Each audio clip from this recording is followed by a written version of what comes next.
Hello everyone, Panzer J back with a new video. This video is covering Historical Board Gaming's Global War 1939, and this is version 1 of the game. This is the version 1 map as well as the units and the rules and everything we are using version 1 of the Global War series.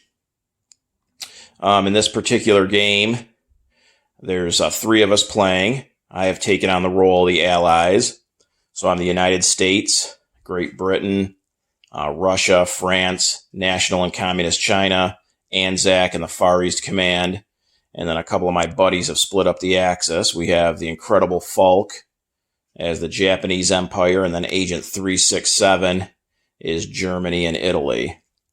And this particular game, we have completed 7 turns, so every nation has gone for seven rounds each. So we're headed into turn number 8. And that will be Germany going first, as they always do for each turn. So this is going to be the first part of a 2-part video on this specific game we have going on. Hopefully I'm going to be able to, I'm not going to post this one until the game's completed.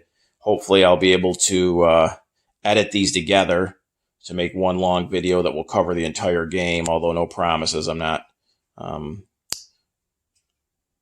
so technically proficient, so I don't have a whole lot of confidence, but we'll see what we do.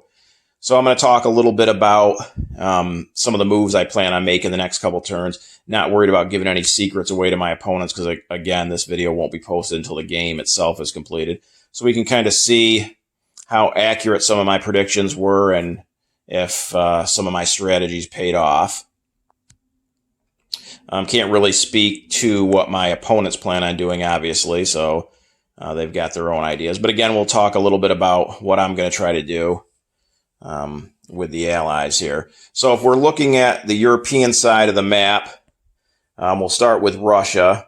They go first in the turn sequence as far as the Allies go, 3rd overall after Germany and Japan. So Russia right now is sitting at $53. So 7 turns in, sitting at $53. Not too bad for Russia. That's +5 from where they start the game with. And as you can see here, we've got the Germans and their minor allies, which are represented by the yellow units, fairly deep into Russia, especially in southern Russia. So what we've got going on, the good for Russia, up north, we've taken Oslo and Norvik, all of Norway back from the Germans, and we've taken 2 of 3 of the Finnish territories. This last one here is going to fall guaranteed on Russia's next turn. So at the end of turn 8, Russia will be in complete control of Finland and Norway. That's $5 for those territories combined, so not too bad. Completely kick the Finns out of the war. Up north, in terms of Russian territories, we've got 4 men and 4 tanks in Karelia, where the major complex is, so we're still hanging on there. He did take Leningrad this last turn, but it's only survived with 3 Tigers and an SS Panzer, so not a lot backing it up there. And then Moscow still standing, of course. We got 4 infantry and 3 fighters there. And then we've got a half a dozen infantry and Arel Kursk as kind of a blocker, and then a single artillery piece in Smolensk. So it might not look like Russia's in that great a shape, but he's not going to be able to get to Moscow this turn. Now, he could go through White Russia, but he's only going to be able to reach with 3 Tigers and an SS Panzer. There's no way he's going to chance that against 4 guys and 3 fighters.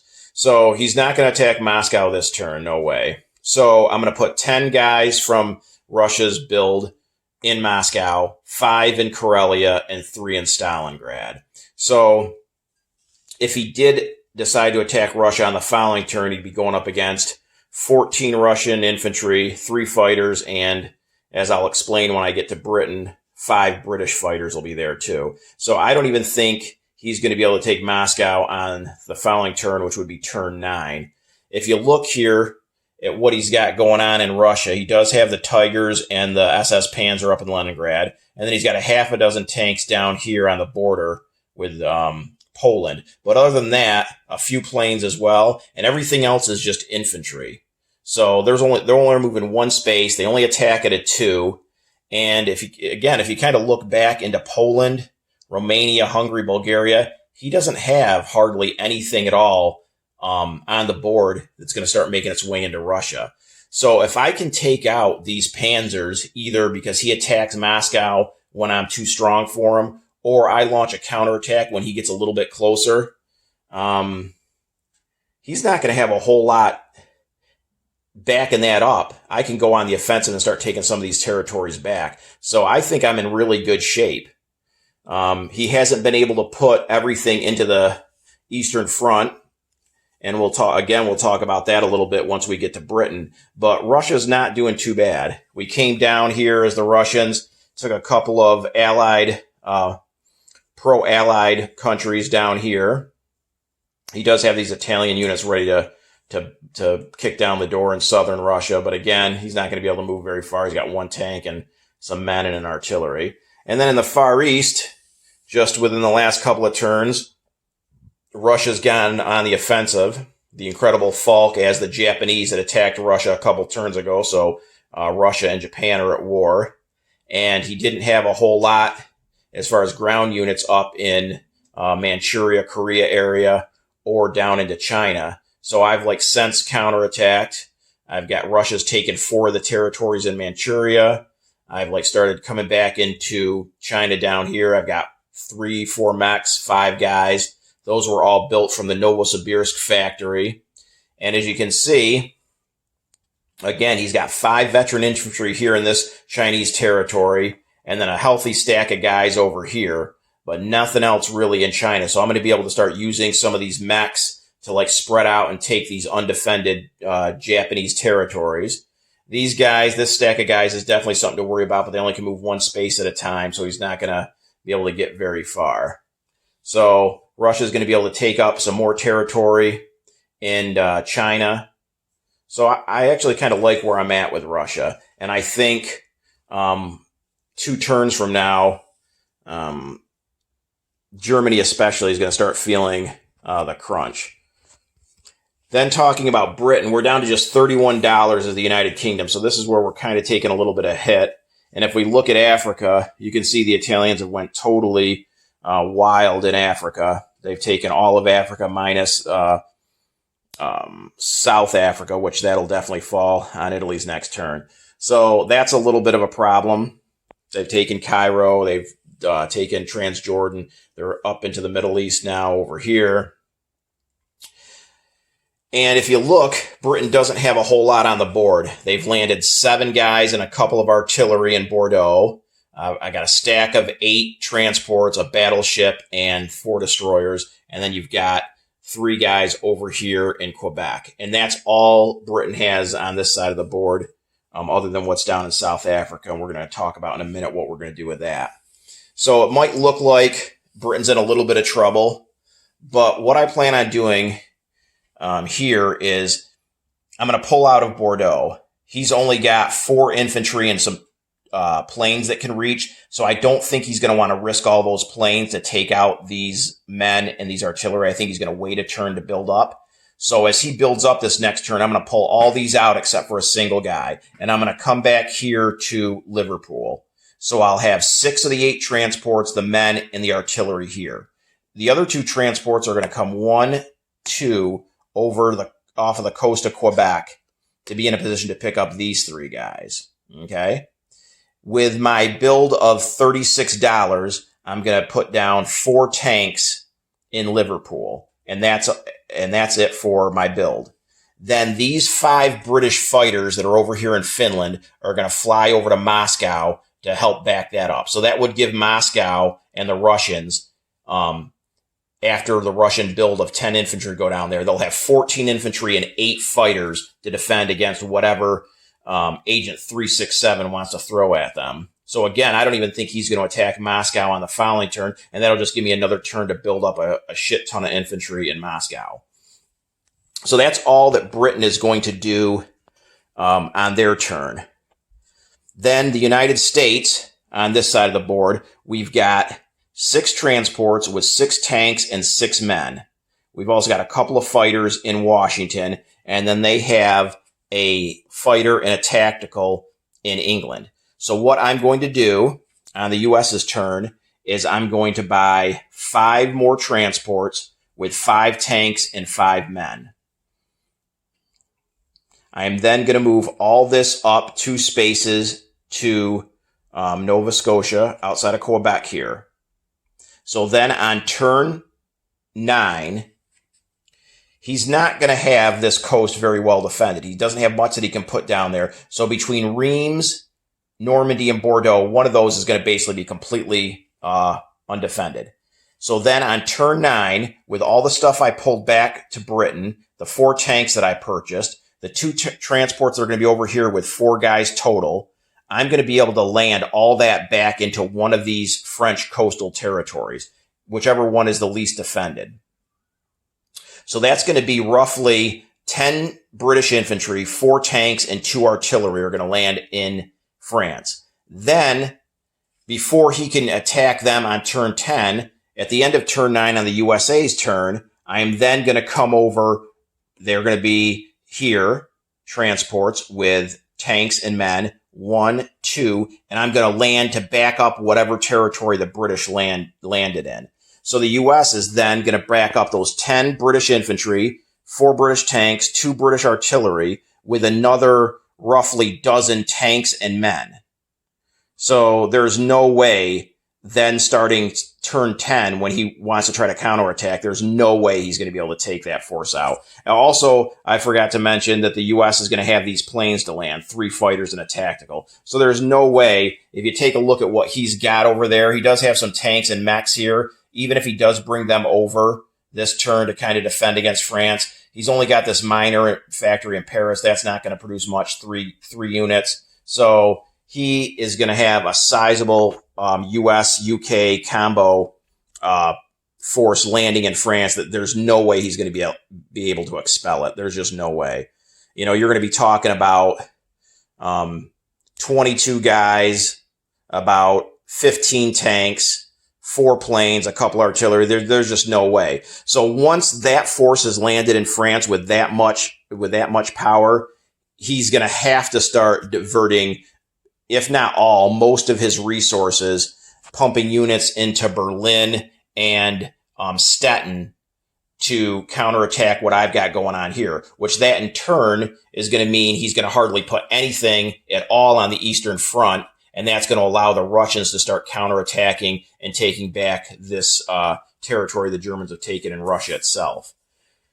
And then on the turn following the landing, like I said, I'm going to have so much in there that I'm going to start being able to go on the offensive in Western Europe itself. And we're only a couple territories away from German home territory. So it might not look like the Allies are in great shape right now in Europe, but with those plans that I have just set out, I think Germany's going to start feeling the crunch here pretty quick. And he's going to have forces coming from both the East and the West. And I don't think Germany is going to be able to survive that. Italy, I'm saving for later. Germany is definitely the more serious threat. He can't come out of the Mediterranean because I still have Gibraltar. So the Navy that he's got is still bottled up in the Mediterranean unless he takes Gibraltar, and he doesn't currently have any transports as the Italians. So I'm not really worried. I mean, Africa is pretty much gone as it is. It's not worth a whole lot of money. Almost all the territories in Africa are just worth $1 a piece. A couple of them are worth $2. But I'm not so much worried about losing Africa. I'd rather take out Germany, and with that, the Axis are pretty much done for.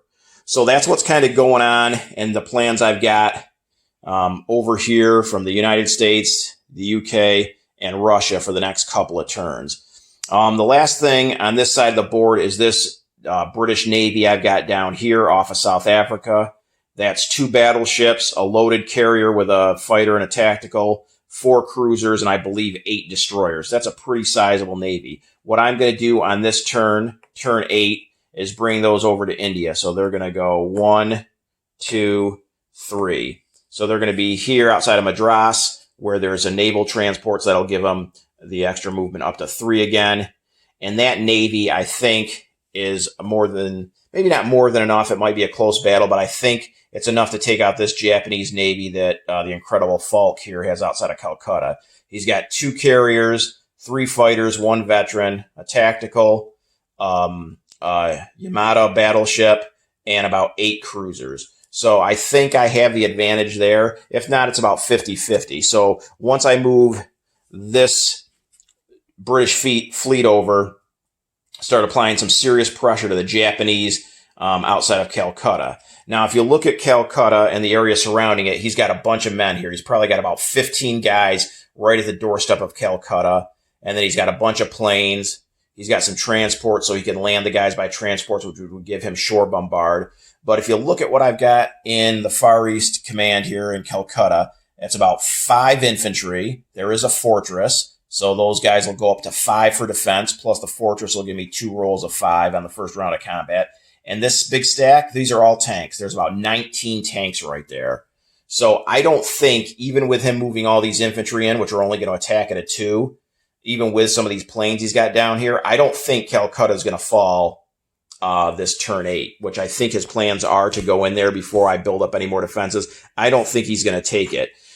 So if he moves in with all that, even if he retreats the planes out before they start taking casualties, assuming the battle goes bad for him, he's going to lose all these infantry. So you take all these infantry off the board, even if I've taken significant casualties in Calcutta, what has he got left in Southeast Asia here? Almost nothing. A few guys down in Siam, and that's it. So I then will be able to go on the counterattack and start taking some of these territories back. So I think I'm in really good shape with the Far East Command. They're only collecting $9 right now. I did have them up to, I believe, about $34 because Japan didn't actually attack anybody except for China, which they're already at war with when this game starts. But other than China, they didn't attack anybody new until about 4 or 5 turns in. I believe maybe 4.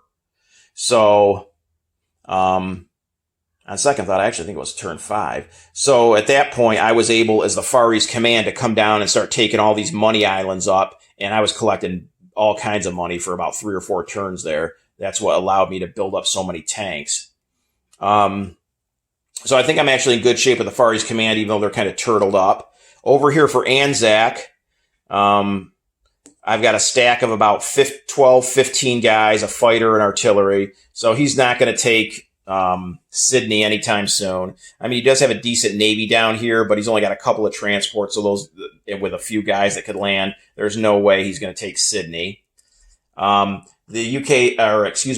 only collecting $8 right now, but I've been saving money. So with that $8 plus what I've saved, I'll have about $40 the following turn to spend. And here's my plan with Anzac, which is going to involve the United States fleet up here. So if you look at the Pacific, he's basically got 3 fleets. He's got the fleet over outside Calcutta, which is going to be dealt with by the British fleet off of South Africa. He's got this fleet down here just sitting a little bit outside of Australia. And then he started building up a fleet in Japan, home waters, because I had did a little bit of adventure with my U.S., brought them over here. I've since pulled them back, but that caused him to start building here. He doesn't really have much in the Japanese home waters. He's got about 5 destroyers, 3 cruisers, and 3 Yamato battleships. But that's it. So what I'm going to do here, if you look off of the coast of the United States, the west coast of the United States, I've got 10 destroyers outside San Francisco. And outside of the Pacific Northwest, I've got another 5 destroyers, a cruiser, 3 battleships, and 3 loaded carriers with 5 fighters and a tactical. I'm going to combine both of these fleets and come down here to Hawaii in turn 8 here. And with Hawaii, you have the naval base, so I have the extra movement there. Once he sees me do that, I can pretty much guarantee you he's going to pull this fleet away, because this fleet consists of 2 battleships, a loaded carrier, and about a half a dozen destroyers. Even if he backs them up with these subs that are currently convoying this U.S. box, still, that's nowhere near enough to defend against this U.S. fleet. So when I bring these down here on USA turn 8, on turn 9, I can pretty much guarantee you this Japanese fleet is going to take off, head for safer waters. by doing that, that's going to empty out this whole region around Australia. So then on Australia's turn 9, once this Japanese fleet is pulled away, I'm going to build a handful of Anzac transports. I've already got the men here in Sydney, and with the Japanese fleet gone, turn 10, I can start taking these transports that I'll have bought on turn 9 with all these guys and start taking back all these money islands. And there isn't going to be much he's going to do about it because this U.S. fleet is going to be down here more than a match for what he's got. So I'm going to kind of crunch him with the U.S. fleet up here and the British fleet down there. He could try to go ahead and combine this fleet maybe with what's in Japan, but even then it's going to take him a couple of turns to get those fleets combined. And even then, I think it's about 50-50. If you can, what I've got over here for the U.S. and these two Japanese fleets down in the South Pacific and then over in the Japanese home waters. And again, like I said, by him pulling this fleet away, that opens up Anzac to start going on the offensive. And again, I've got about $40 saved. So that's more than enough to buy a handful of transports, start taking these islands back from him, obviously decreasing his income as well as increasing Anzac's. So I really like, again, what I've got going on in the Pacific as well. And the U.S., I'm not going to really put much in the Pacific for the next couple of turns. Plan on just pumping units into Washington to go over and be part of the landing force that's going to hit the French coast here on turn 9. So that's where the game stands for now. Like I said, it might look like the Axis have the advantage, and they could. I could definitely be wrong here. But I got a few surprises in store for these guys. I think that I do have the upper hand, even if it doesn't look that way. And they're coming over Friday, so we should hopefully be able to finish this game. And I'll do another video on the completion of it, and we'll see how things turned out, as well as revisit some of the moves that I've talked about I was going to make and how they turned out. So take care for now. Wish me luck, and we'll see you again this weekend. Hello, everyone. Panzer J back with a new video.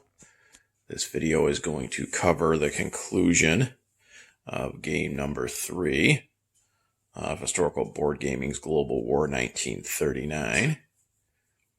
This is the second part of the video on this game 3 that was completed yesterday. Me and 2 of my buddies had played this game. I took on the role of the Allied powers, and the Incredible Falk was Japan, and Agent 367 was Germany and Italy. And I had to throw in the towel yesterday. Yes, I was defeated, so give props to my opponents who played a very good game. From the first part of this video, I had talked about where things stood. I believe the first video was made at the conclusion of either turn 7 or 8, I believe. I think 7. Maybe we were 7 turns in. And I talked a little bit about how things stood in the game. Some of the strategies that I was going to employ the rest of the way, and how I thought things would go. And I actually thought I had the upper hand at that point.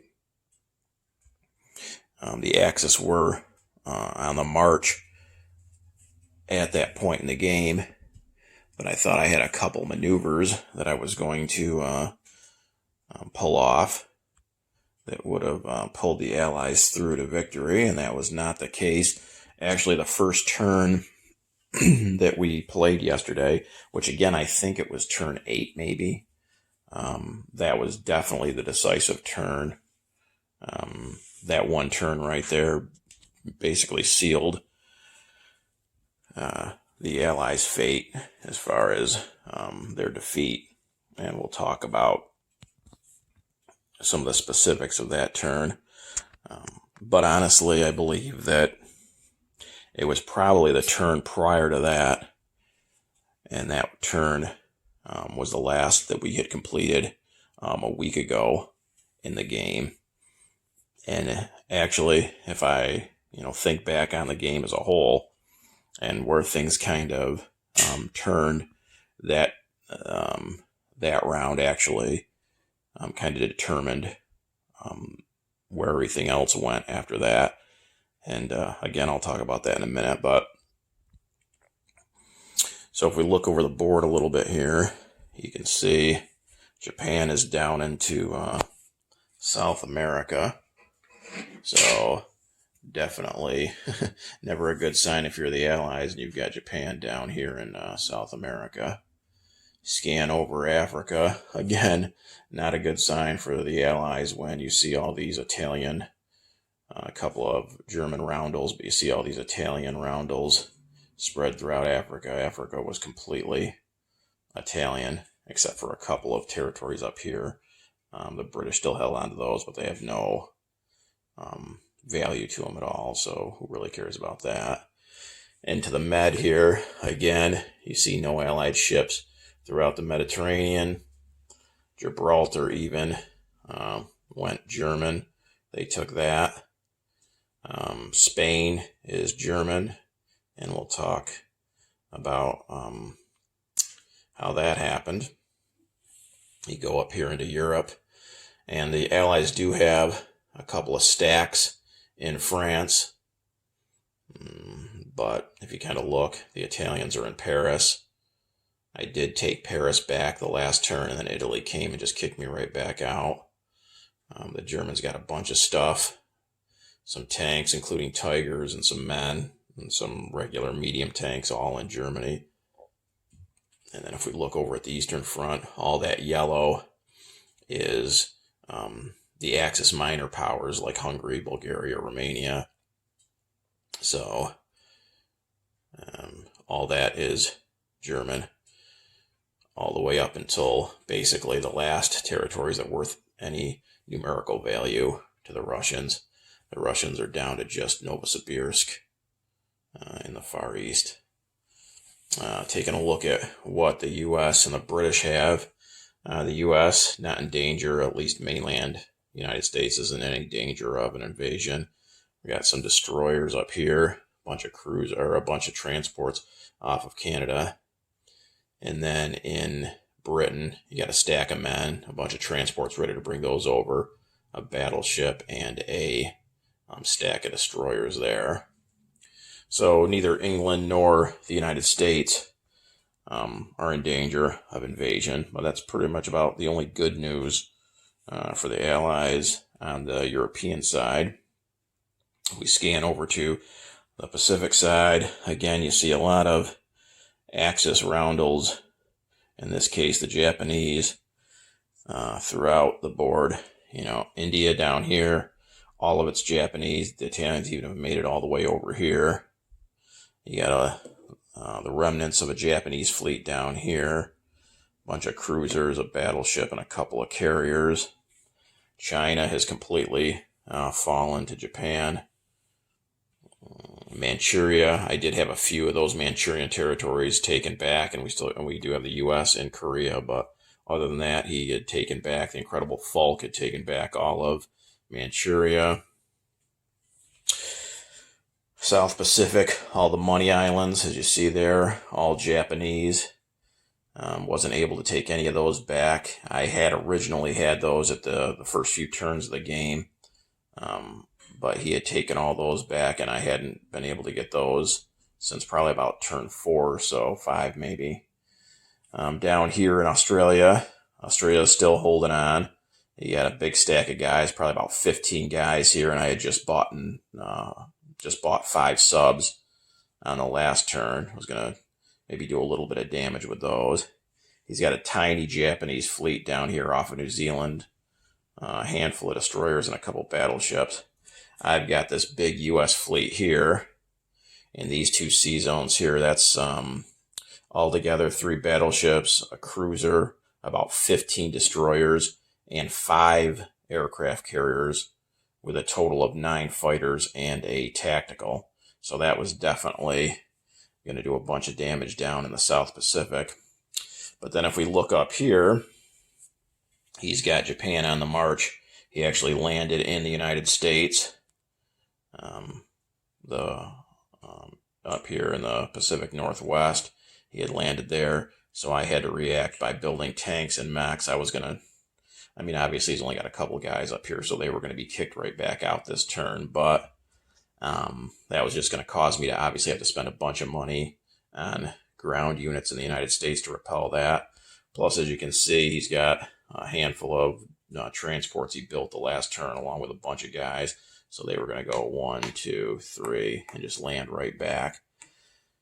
And he's got a huge navy up here off of the Pacific Northwest. That's about 5 of the heavy Japanese battleships, a bunch of destroyers, a couple cruisers, some subs. So, it would have made no sense for me to even really build any more U.S. ships here, because whatever I would have been able to build, this fleet here would have destroyed it. About the only option would have then been to bring this U.S. fleet back up, maybe set it off of the coast here, and then build something new that would have been combined with this fleet, and that would have been able to take on that. But again, I would have had to spend most of my money on ground units as the United States. So that's where the board is. I believe we completed maybe 11 turns, 11, 12, something like that. And they didn't have all of the victory cities they need. The Axis need to hold 12 victory cities, I think, by the end of turn 15. They weren't there yet. I think they had about 10. So the ones left that I had were Washington, London, Honolulu in the Pacific, San Francisco, and Sydney. I think those were the only 5 I still had left. So he would have had to take a couple of those. The Axis would have. And even though, other than maybe Hawaii, the rest of them don't really look like they're in danger at this point, it was only a matter of time. Japan, with bonuses, was up over to collecting $100 a turn. The Germans were around 100, I believe. Plus, they had taken Karelia this last turn. And that was my second Russian capital. So once he took that, he collected all of Russia's money, which was like $40. So Germany was going to have like some ridiculous amount, like $140 or something to spend the next turn. Italy was even up to like, I don't know, $50 or $55. So, the combined economic power of the Axis was like around 250, 260 a turn. And I only had the U.S. collecting about 95, Britain about 25, and Anzac was the only other allied power left, and they were less than $10. So you're talking 250 against, 100 and a quarter, more than obviously double. So it was just a matter of time. There wasn't really much I could do. But both of my opponents played very well. Really can't find fault with either one of their play. Obviously they won, so that pretty much says it all. But as far as first taking Agent 367, I want to give both these guys their props. He played Germany well. I thought he made a couple of mistakes earlier in the game, which would have allowed me to, take advantage of that and push him back a little bit. I think he focused, at least I had thought he had focused too much defending Western Europe and was taking a little bit longer than normal to get into Russia, push deeper into Russia. He didn't build a factory down in Romania as early as I would have, so he wasn't able to put units down there. But he actually took not necessarily chances, but some battles that I thought would be maybe 50-50 or whatever that I didn't think he would. There were several times where I thought he was going to hold off a turn or two to attack a specific territory, and he ended up attacking it earlier than I thought, which really upset my plans. One of them was Moscow. There were a couple other in Western Europe. I had landed in Bordeaux several times, and he would counterattack almost immediately. A couple times he kicked me out, and then several times I defended, but left my forces there depleted. So I was kind of surprised that he attacked a few different places when I didn't expect him to. He played Italy very well. I kind of, as the British, I maybe didn't put as much in Africa as I should have. And he was able to, with the Italians, obviously take all of Africa. So he played the Italians well. So he definitely surprised me, not so much, like I said, with his play, but just some of the specific battles that he engaged in, the timing of him engaging in them. I thought he'd maybe, build up his forces a little bit more, maybe play it a little bit more conservatively. But he didn't, and that's what really hurt me in Europe. And then as far as the Incredible Falk and his play as the Japanese, I mean, just looking at the board here in the Pacific, you can't fault his play either. He's got all of China, India, the Money Islands. I thought he had made a mistake. He, as the Japanese, didn't attack the Western Allies until, I think, around turn 5 or 6. It was pretty late in the game. It was just before the U.S. was about to hit their $80 and the $80 mark to be able to come into the war themselves. So he definitely didn't do a J1, J2, J3. I mean, attack. He waited all the way, like I said, till around turn 5 or 6. So I thought that was definitely a mistake at the time on his part. It allowed me, as the Far East Command, I built up a huge stack of tanks here. It was like nearly 20 tanks, a bunch of guys. Obviously, Australia had built up all these men because he didn't attack me as the Western Allies. Once Germany had attacked Holland on turn 1, I was then able to move into all these Money Islands.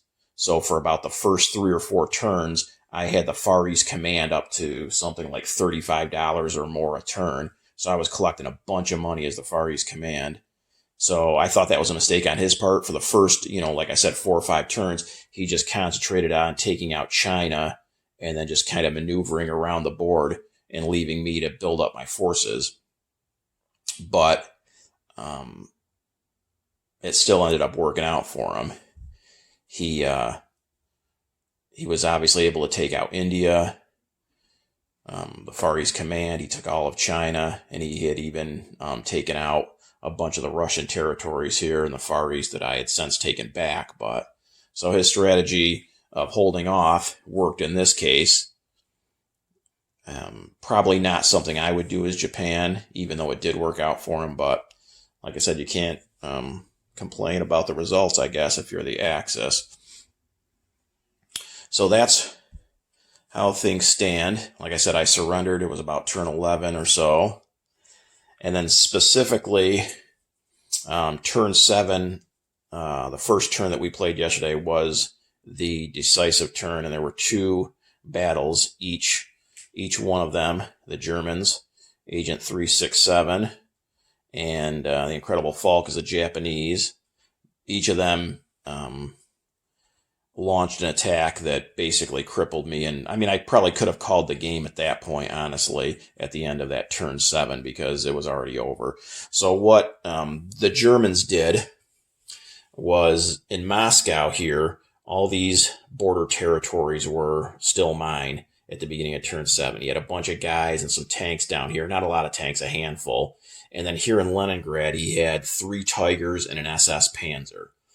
Both Western Russia and this territory right here were both open. They didn't have any troops. In Russia itself, I had 3 fighters and 4 men. I did have Karelia with 4 tanks and 4 men. So I thought he was just going to, eat up a couple of the territory surrounding Moscow itself and not attack Russia on turn 7. The only things that could reach were the 3 Tigers, and the SS Panzer went 1, 2, and then he had 2 fighters and 2 tactical bombers, I believe, in Kiev that he flew up to Moscow as well. So obviously I could see that that is something he could do, but I didn't believe he would do that on turn 7. I thought, again, he was just going to inch maybe a little bit closer, move some of the infantry and some of the medium tanks closer so that he could attack Moscow maybe on turn 8. So my thinking was I had, in turn 7, I had like $55 or something like that to spend as Russia. So I was going to put 10 guys in Moscow, 3 in Stalingrad, and 5 up in Karelia. I also was going to move the 4 Russian tanks, 1, 2, back into Moscow. And there were also 5 British fighters that I believe were in Torin that I was going to fly over all on turn 7. So that at turn 8, even though he would have had more units closer to Moscow, I would have had 14 infantry, 4 tanks, and 8 fighters defending Moscow. So I don't think he would have even been able to take Moscow at that point on turn 8. So that was what I was hoping and thinking he was going to do, but he surprised me and actually came over on turn 7 with the 3 Tigers, the 1 SS Panzer, and the 4 planes. I did take out one of the planes with my AA, but then the 3 Tigers, the SS Panzer, and the 3 remaining planes were enough to take Moscow, take out the 3 fighters and the 4 men. So that just totally crippled me right there.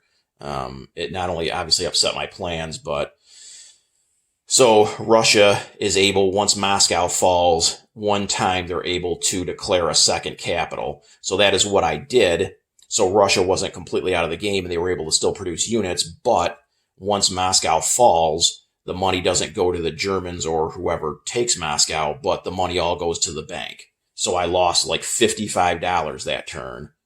And obviously wasn't able to produce any units on turn 7 as Russia. So it was just devastating. You know, Russia was basically done at that point. They did hang on for, I believe, another 2 turns.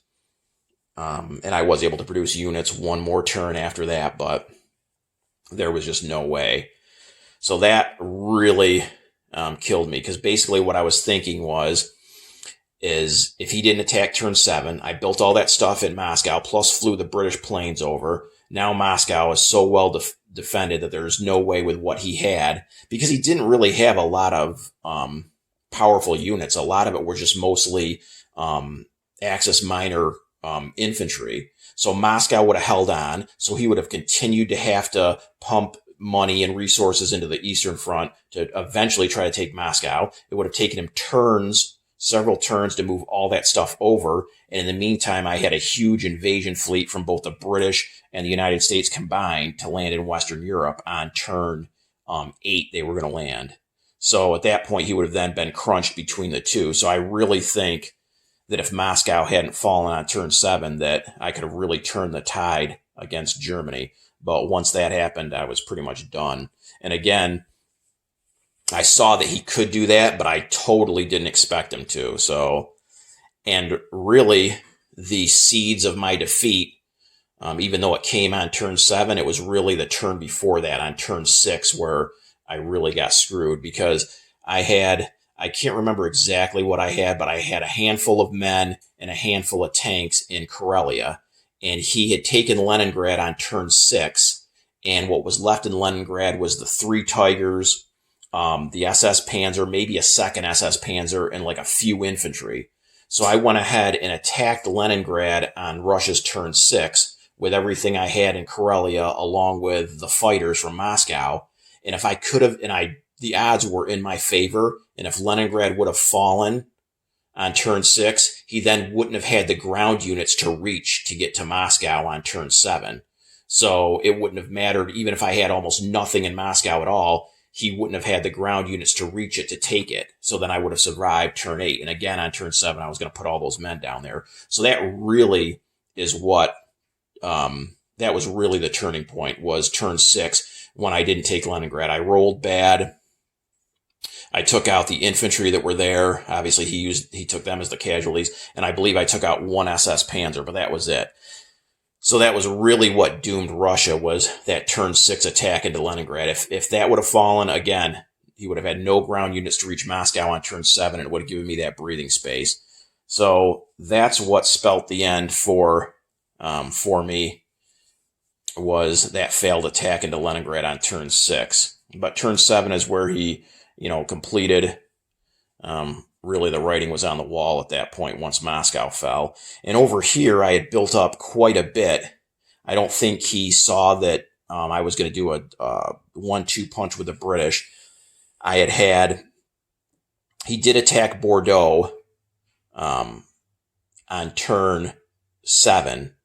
And it failed. I still held on to Bordeaux with an infantry and a couple of British artillery.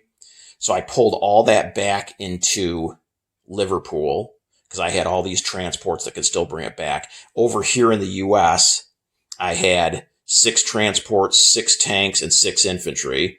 And I bought 9 fighters that turn 7 for the U.S. And I bought a bunch of infantry, 10 more infantry for the British. So at the beginning of turn 8, if he hadn't taken Moscow on turn 7, so going into turn 8, Moscow's still standing.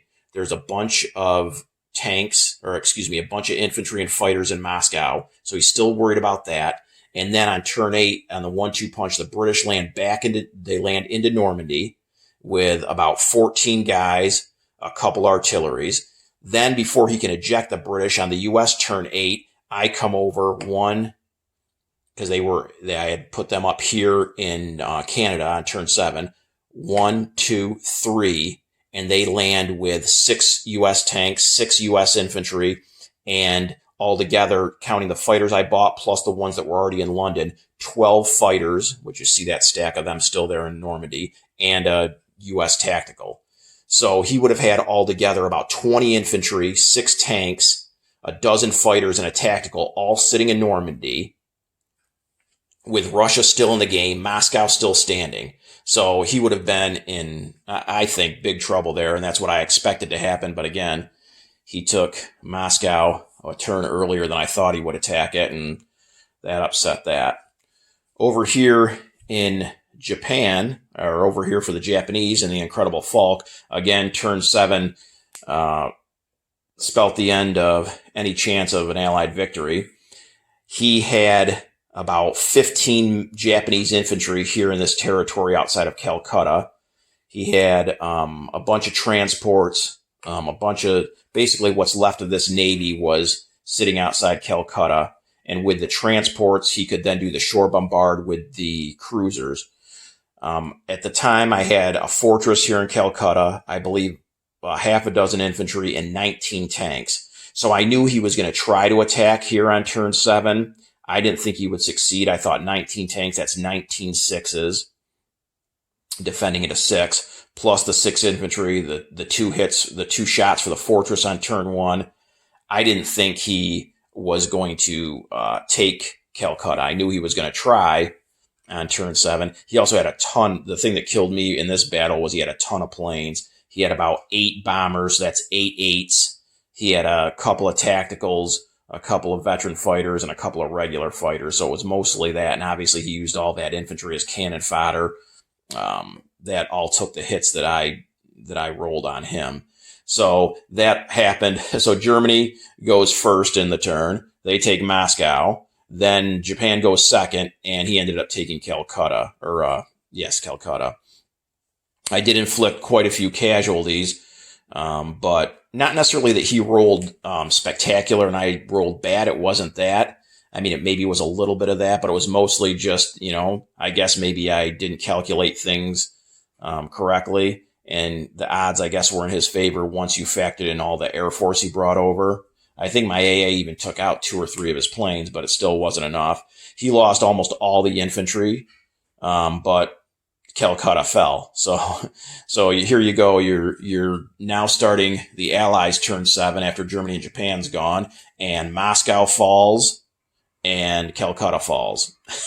So, I mean, that was it right there. That was the game.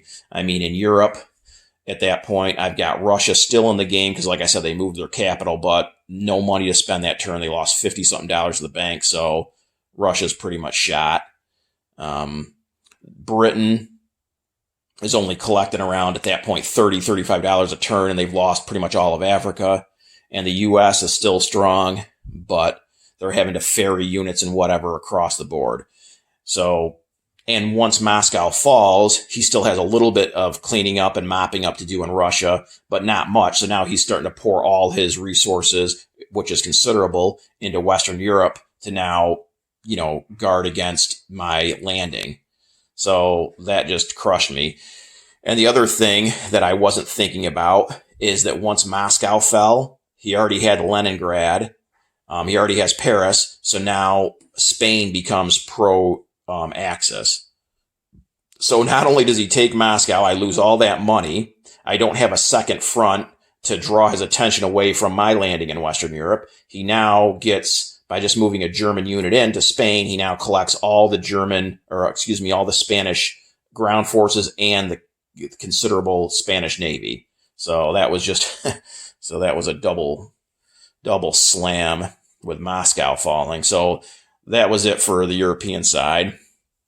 Over in the Pacific here, once Calcutta falls, not only did I lose, the capital and the ability to produce units, but I had nothing left for the Far East Command at all. So now they're wiped out. Incredible Falk had already taken all of China, so China's gone.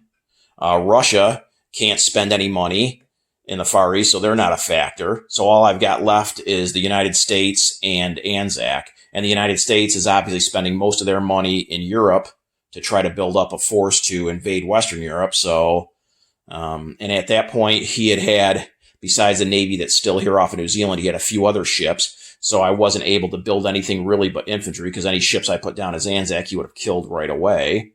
Because I was hoping to draw his Navy away, build a few transports here. I already had the men, and I was going to start bringing the Anzac transports with men into these money islands and take those back and get that money for Anzac, and obviously at the same time take it away from Japan. But he never pulled this fleet away. I think if we would have played another turn or two, obviously this U.S. fleet down here would have killed that off. But like I said, at this point, it's a lost cause anyways. And then once he brought this fleet over and started coming into the United States, then obviously the writing was on the wall, because now the U.S. has got to spend all their money here. So that is how the game ended up turning out. Flew the white flag. The Axis spread out through all of the Pacific and Europe. Complete Axis victory, so tip my hat to my opponents. For the next game, we're actually going to roll dice or draw out of a hat to see who plays what side. It's going to be an Incredible Falk and Agent 367 again against me, but not sure what side is going to be the Axis, what side is going to be the Allies. I actually kind of want to be the Allies again. I think it's much more of a challenge to try to win as the Allies. So we'll see you next time and see how game number 4 turns out. Take care.